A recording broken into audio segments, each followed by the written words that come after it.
Hi guys, this is my new project n55 engine, and this year I rebuilt around 20 engines, n55 engines and s55.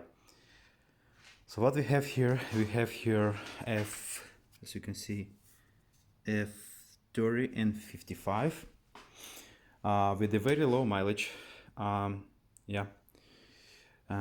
what we have here, as you can see,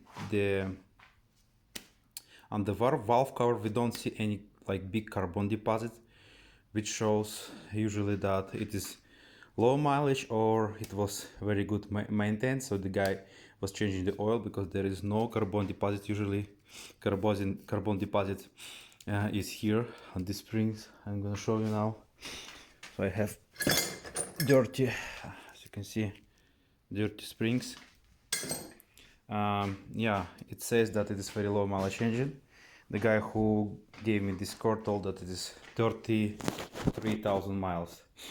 Yeah, it's oily, it's normal for these engines. They're always leaking from this point: oil filter housing gasket and oil pan gasket.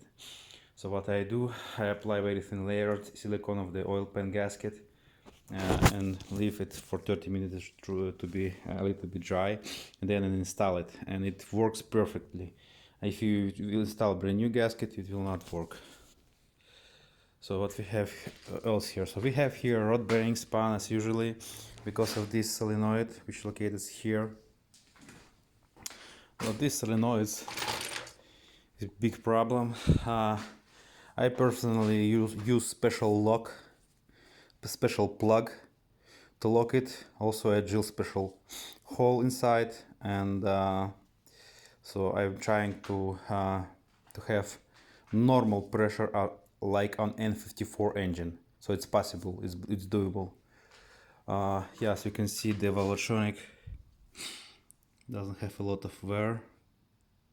For me, yeah, it is a low mileage engine. I see there is no big wear, I don't see any damage. Also I unscrewed the intake camshafts. Few of the journals have like just scoring, but they are in perfect condition. Usually they have big wear also, these caps. So what I do, I replace the camshaft usually in these caps in order to fix this problem, because if you won't do that, you could have misfire. Multiple cylinders, the misfire will jump from cylinder to cylinder.